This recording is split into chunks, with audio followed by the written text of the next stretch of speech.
이사야서 22장 1절에서 14절 말씀 함께 보시도록 하겠습니다. 이사야 22장 1절에서 14절 말씀입니다.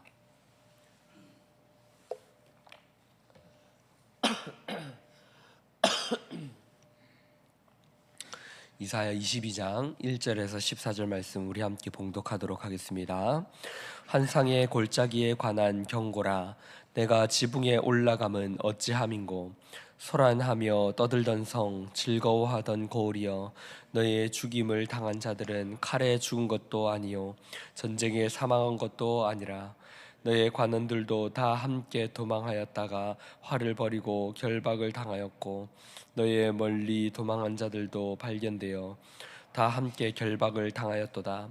그러므로 내가 말하노니 돌이켜 나를 보지 말지어다. 나는 슬피 통곡하겠노라. 내 딸 백성이 패망하였음이로 말미암아 나를 위로하려고 힘쓰지 말지니라. 환상의 골짜기에 주 만군의 여호와께로부터 이르는 소란과 발핌과 혼란의 날이여, 성벽의 무너뜨림과 산악에 사무쳐 부르짖는 소리로다. 엘람 사람은 화살통을 메었고 병거 탄 자와 마병이 함께하였고, 기르 사람은 방패를 드러냈으니 병거는 내 아름다운 골짜기에 가득하였고 마병은 성문에 정렬되었도다. 그가 유다에게 덮였던 것을 벗김에 그날에야 내가 숲을 곳간의 병기를 바라보았고, 너희가 다윗성에 무너진 곳이 많은 것도 보며, 너희가 아랫못에 물도 모으며 또 예루살렘의 가옥을 개수하며 그 가옥을 헐어 성벽을 견고하게도 하며, 너희가 또 옛못의 물을 위하여 두 성벽 사이에 저수지를 만들었느니라. 그러나 너희가 이를 행하신 이를 앙망하지 아니하였고 이 일을 옛적부터 경영하신 이를 공경하지 아니하였느니라. 그날에 주 만군의 여호와께서 명령하사 통곡하며 애곡하며 머리털을 뜯으며 굵은 배를 띠라 하셨거늘, 너희가 기뻐하며 즐거워하여 소를 죽이고 양을 잡아 고기를 먹고 포도주를 마시면서 내일 죽으리니 먹고 마시자 하는도다. 만군의 여호와께서 친히 내 귀에 들려 이르시되, 진실로 이 죄악은 너희가 죽기까지 용서하지 못하리라 하셨느니라. 주 만군의 여호와의 말씀이니라. 아멘. 오늘 말씀은 예루살렘을 향한, 유다를 향한 하나님의 심판의 말씀, 경고의 말씀입니다. 이 말씀을 통해서도 알 수 있듯이, 오늘 우리가 읽어본 말씀을 통해서도 알 수 있듯이, 유다 백성들은 자신들에게 임한 이 심판이 임하였지만 그 심판을 보면서도 두려워하지 않고 하나님을 경외하지도 않고, 어차피 우리는 망하게 되었다, 먹고 마시자, 이렇게 아주 용서받지 못할 모습들을 보이고 있습니다. 오늘 말씀을 찬찬히 살펴보면서 유대인들의 유다 땅의 이 죄악의 모습들, 우리에게도 이러한 모습이 있진 않은지, 하나님이 미워하시고 싫어하시는 이 모습이 우리에게는 있지 않은지 한번 생각해보며, 우리는 이러한 죄악을 범하지 않도록 겸하게 하나님 앞에 무릎 꿇고 기도하는 성도의 모습이 될 수 있었으면 좋겠습니다. 1절의 말씀은 이렇게 시작합니다. 환상의 골짜기에 관한 경고라. 환상의 골짜기, 오늘 본문에서 나타나는 이 환상의 골짜기는 예루살렘을 상징하는 말입니다. 예루살렘은 아름다운 땅이지요. 하나님의 성전이 있는 아름다운 곳입니다. 시온이라고 일컬어지고, 또 하나님의 딸들, 시온의 딸들이라고도 일컬어지는 이 예루살렘, 그런데 이제 환상의 골짜기라고 말하고 있습니다. 골짜기가 상징하는 것은 어떤 의미입니까? 어두운 골짜기, 그리고 뭔가 음침한 골짜기를 말하는 것입니다. 이제 이 유다 땅에 하나님의 어두운 날이 임하게 될 것을 상징하며, 이 유다 예루살렘을 환상의 골짜기다라고 이사야 선지자는 선포하고 있는 것입니다. 그런데 그 환상의 골짜기에 관한 경고라라고 이사야 선지자가 말하면서 이렇게 말합니다. 네가 지붕에 올라감은 어찌함인고. 지금 이사야 선지자는 유다 백성들, 예루살렘의 유다 백성들을 향해서 너희가 어찌하여 지금 지붕에 올라가야 있느냐, 너희들은 왜 그렇게 하고 있느냐라고 지금 말하고 있는 것입니다. 이 말은 너희에게 지금 심판이 임하였는데 왜 지금 지붕에 올라가서 그것들을 방관하고 있느냐, 그것들을 구경이 난 것처럼 쳐다보고 있느냐, 너희는 지금 골방에 들어가서 애통하며 통에 자복하며 하나님께 기도해야 하는 그러한 상황인데 어찌하여서 너희는 지붕에 올라가서 있느냐, 어찌함인고, 너희들은 도대체 왜 그러고 있느냐, 이사야 선지자가 그렇게 말하고 있는 것입니다. 지금 이스라엘 백성들, 유다 백성들은 자신들의 처한 처지가 얼마나 심각하고 얼마나 어두운 상황인지 제대로 그것을 파악하지, 느끼지 못하는 것처럼 말하고 있습니다. 실제로 유다 백성들은 자신들이 처한 상황이 얼마나 끔찍한 일이며 지금 하나님께 얼마나 잘못된 죄를 범하고 있는지, 자신들이 처한 처지가 어떤 것인지를 제대로 알지 못하고 있는 것처럼 보입니다. 사랑하는 성도 여러분, 하나님의 진노가 임할 때 우리는 이런 모습을 가져서는 안 되는 것입니다. 하나님 우리에게 때때로 우리의 삶 가운데 경고의 메시지를 주실 때가 있습니다. 물론 모든 것이 우리가 잘못하여서 하나님이 치시는 벌은 아닙니다. 그러나 믿는 신자들, 성도들은 분명히 그것을 느낄 수 있습니다. 내가 이렇게 살면 안 되는데, 내가 지금 이렇게 하고 있으면 안 되는데, 하나님이 지금 나에게 경고하고 계시는구나, 하나님 나에게 지금 돌아오라고 말씀하고 계시는구나. 이것들을 성도들은, 신자들은 분명히 느낄 수 있습니다. 그런 사인을 하나님께서 주실 때에 우리는 그 사인에 민감하게 반응해야 합니다. 아이, 모르겠다, 그냥 어떻게 되겠지, 이렇게 살아가는 것이 아니라, 내가 짓는 죄들을 그대로 지으며 살아가는 것이 아니라, 그때에 하나님이 주시는 경고의 메시지를 주시는 그때에 우리는 그 마음에, 그 찔림을 주시는 그 마음에 민감하게 반응하면서 하나님께 돌이켜야 하는 것입니다. 그러나 유다 백성들은 그러지 않았습니다. 그러한 백성들을 보면서 하나님은 이렇게 말씀하십니다. 4절입니다. 그러므로 내가 말하노니 돌이켜 나를 보지 말지어다. 나는 슬피 통곡하겠노라. 내 딸 백성이 패망하였으므로 말미암아 나를 위로하려고 힘쓰지 말지어다. 무슨 말씀입니까? 이제 유다 백성들은 망하게 되었다라는 것입니다. 하나님은 망하게 된 그 유다 백성들, 그들이 이제 망하게 되었으므로 이제 나를 위로하려고 하지 말라. 내 백성들이 망하였다고 나를 위로하려고 하지 말라. 나는 통곡하겠노라. 하나님께서 이렇게 이스라엘 백성들, 유다 백성들을 향하여서 말씀하고 계신 것입니다. 이제 내 백성들이 망하였다. 그들이 자신들이 짓는 죄가 어떤 것인지 알지 못하므로 그들은 정말로 망하게 되었노라. 그들이 심판을 당할 것이다. 그러므로 내 백성들이 망하였으므로 내가 슬피 울겠노라. 더 이상 나를 위로하려고 하지 말라. 너무나 슬픈 말씀이지 않습니까? 하나님께서 자신의 백성들이 망하는 그것을 보면서 슬피 통곡하겠노라 라고 말하고 계십니다. 그리고 더 나아가서 내가 슬피 통곡하겠노라, 나를 위로하지 말라, 저들이 이제는 돌이키지 않느니라 라고 말하고 계십니다. 이스라엘 백성들은 5절과 11절의 이 말씀을 보면요, 그들이 하나님의 심판에 대해서 이제 대비하는 모습들이 나옵니다. 그들은 이방 나라 적군들이 쳐들어오기에 자신들의 병거들과 전쟁을 대비하는 모습들, 그런 모습들을 보여줍니다. 그러나 끝까지 그들이 보여주는 모습은 하나님을 앙망하거나 하나님을 두려워하지 않는 모습이었습니다. 11절의 말씀에서 이렇게 말합니다. 너희가 또 옛 못에 물을 위하여 두 성벽 사이에 저수지를 만들었느니라. 그러나 너희가 이를 행하신 이를 앙망하지 아니하였고 이 일을 옛적부터 경영하신 이를 공경하지 아니하였느니라.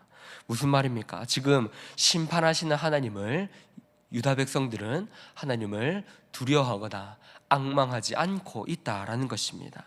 심판하시는 하나님을 두려워하며 하나님께서 심판하시는 이유를 깨달아 알아야 하고, 그리고 하나님께로 돌이켜야 하는데 그들은 지금 그렇게 하지 않고 있다라는 것입니다. 그리고 나아가서 이렇게 말합니다. 12절입니다. 그날에 주 만군의 여호와께서 명령하사 통곡하며 애곡하며 머리털을 뜯으며 굵은 배를 띠라 하셨거늘, 그들이 슬퍼하라 하셨거늘 그들은 어떻게 합니까? 13절입니다. 너희가 기뻐하며 즐거워하여 소를 죽이고 양을 잡아 고기를 먹고 포도주를 마시면서 내일 죽으리니 먹고 마시자 하는도다. 얼마나 끔찍한 말씀입니까? 그들이 자신이 놓인 처지를 알고도, 자신들이 멸망하게 될 것을 알고도, 하나님이 자신을 심판하시는 것을 알고도 그들은 슬퍼하며 통에 자복하지 않습니다. 하나님은 그 백성을 향하여서 너희는 통곡하라, 애곡하라, 배를 띄고 나에게 나와서 슬퍼하라, 너희의 죄를 깨달아라, 너희가 얼마나 나에게 잘못하고 있는지 깨닫고 통에 자복하라. 하나님께서 그렇게 말씀하시지만 그들은 소를 잡습니다. 양을 잡습니다. 그리고 잔치를 벌이고 있습니다. 사랑하는 성도 여러분, 우리에게는 이러한 모습이 있지 않기를 바랍니다. 우리도 하나님 앞에 죄를 범하면서, 하나님 앞에 잘못된 일을 행하면서도 배불리 먹으며 잔치를 베푸는 이런 잘못들을 행하지 않기를 바랍니다. 하나님 지금 이 말씀을 통하여서 우리에게 가르쳐 주시는 것은 너희가 다 망하게 될 것이다, 이것이 아닙니다. 너희가 잘못하였을 때 하나님께서 매를 들겠지만, 그러나 너희는 그 매 앞에 슬퍼하며 하나님 앞에 나와서 하나님께 잘못을 빌며 회개하며 돌이켜야 한다라는 것입니다. 유대 백성들이 우리는 어차피 망함으로 먹고 즐기자, 이런 모습을 보여서는 안 된다라는 것입니다. 이러한 이스라엘 백성들의 모습, 유다 백성들의 모습에 하나님은 어떻게 말씀하십니까? 하나님은 이렇게 말씀하십니다. 14절입니다. 만군의 여호와께서 친히 내 귀에 들려 이르시되 진실로 이 죄악은 너희가 죽기까지 용서하지 못하리라 하셨느니라. 주 만군의 여호와의 말씀이니라. 하나님께서는 회개하며 돌이키는 자들을 반드시 용서하여 주십니다. 하나님 앞에 나와서 회개하면 용서받지 못할 것이 없습니다. 그러나 죄악을 저지르고서도 하나님 앞에 나와서 용서를 구하지 않고 어차피 우리는 망하게 되었다, 먹고 즐기자, 이러한 유다 백성들의 모습처럼 이렇게 자신들의 죄악을 깨닫지 못하고 하나님께 회개하지 않는 이 죄악된 모습들은 결코 용서받을 수 없는 것이지요. 사랑하는 성도 여러분, 우리에게는 이러한 모습이 있지 않아야 할 것입니다. 우리는 죄악이 우리 가운데 있을 때마다 예수 그리스도의 이름으로 하나님 앞에 나아가야 합니다. 그리고 용서받아야 합니다. 우리 안에 있는 죄악의 모습들 그대로 내버려 두어서는 안 됩니다. 어차피 지을 죄 내일 또 지을 것인데, 그리고 계속 지을 것인데, 어차피 이런 삶이 우리의 모습인데 그냥 이대로 살다가 죽는 거지 뭐, 이러한 삶을 살아서는 안 된다라는 것입니다. 성경에 보면 하나님이 우리를 용서하지 않는 죄는 딱 한 가지가 있습니다. 그것은 성령을 회방하는 죄입니다. 성령을 회방하는 죄, 성령을 모욕하는 죄입니다. 그 죄는 사실 예수 그리스도를 받아들이지 않는 것입니다. 어떤 신자가 이런 고민을 하였다고 합니다. 목사님, 제가 성령님을 지금까지 욕되게 하였고 성령님을 회방하며 모욕하는 말들을 한 적이 있는데, 그러면 제가 하나님 앞에 용서받지 못하는 것입니까? 하나님 앞에 저는 아무리 회개하여도 성령님을 욕되게 하였고 모욕하였고 욕하였기 때문에 저는 용서받을 수 없는 것입니까? 라는 질문을 하였다고 합니다. 그때 그 성도를 향하여서 이렇게 목사님은 대답하였다고 합니다. 아닙니다. 그 마음을 품고 있는 것 자체가 성령님을 회방하는 것이 아닙니다. 과거에 지었던 그 죄를 가지고 하나님께 나오고 정말로 두렵고 떨리는 마음으로 하나님 앞에 나온다면 그것은 성령을 회방하는 죄가 아닙니다. 그렇습니다. 사랑하는 성도 여러분, 성령을 회방하는 죄는 성령님께서 우리에게 깨닫게 하시는 예수 그리스도, 우리의 유일한 구원자이신 예수 그리스도를 받아들이지 않는 것이 바로 그 성령님을 거부하는 것이며, 그 성령님을 모욕하는 것이며, 성령을 회방하는 죄인 것입니다. 우리가 어떤 죄를 가지고 있든지 그 죄를 하나님 앞에 가지고 나아가면 하나님은 그 죄를 용서해 주십니다. 그리고 그 죄를 돌이키기로 결단하고 그 삶을 돌이키기로 하나님 앞에 결단하며 나아간다면 우리는 때로 다시 넘어지지만, 그러나 하나님은 우리에게 다시금 일어설 수 있는 능력을 끊임없이 더하여 주시고, 성령님은 그 죄를 범할 때마다 우리에게 회개의 영을 더하여 주시는 것입니다. 말씀을 정리하겠습니다. 사랑하는 성도 여러분, 우리에게 필요한 것은요, 이스라엘 백성들처럼 이렇게 자신의 잘못을 깨닫지 못하고 하나님을 공경하지 않고 앙망하지 않고 죄악된 모습에 그대로 있기로 자포자기하는 이러한 죄악된 모습을 가져서는 안 된다라는 것입니다. 오늘 말씀이 우리에게 가르쳐 주는 것이 그것입니다.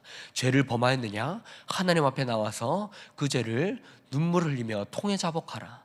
그 죄 가운데 거하지 말라. 하나님이 너희를 심판하실지라도 그 심판은 너희가 돌아오길 바라는 사랑의 매라는 것을 기억해야 된다. 그리고 하나님 앞에 나와서 기도하며 회개하며 그 삶을 돌이키기로 결단하는 자를 하나님은 절대로 내치지 않으신다라는 것입니다. 오늘 이 말씀을 기억하면서 사랑하는 성도 여러분, 우리의 삶을 돌이킵시다. 하나님은 우리를 기다리고 계십니다. 내 삶에 슬픈 일들이 또 하나님이 심판하는 것처럼 느껴지는 일들이 우리 앞을 가로막고 또 우리에게 눈물 나게 하는 일들이 있을지도 모릅니다. 그러나 그 일에 우리의 삶을 자포자기해서는 안 됩니다. 그 일은 하나님이 우리에게 은혜를 더하여 주시고 하나님의 뜻대로 우리의 삶을 인도하시려는 하나님의 사랑의 매라는 것을 우리는 기억해야 됩니다. 이 말씀을 기억하면서 오늘 하루도 늘 하나님 안에 거하면서 하나님께 붙들린 삶을, 하나님께 기도하며 붙들린 삶을 살아가시는 여러분이 될 수 있기를 주님의 이름으로 축복합니다. 우리 들으신 말씀을 생각하며 함께 기도할 때에 이스라엘 백성들의 이 모습을 기억하면 좋겠습니다. 그들은 하나님의 죄 앞에, 하나님의 심판 앞에, 자신들이 죄를 짓고 하나님이 주시는 그 심판 앞에 하나님을 두려워하지 않았습니다. 하나님을 앙망하지 않았습니다. 하나님께로 돌이키려고 하지 않았습니다. 우리에게는 그러한 모습이 있지 않기를 기도합시다.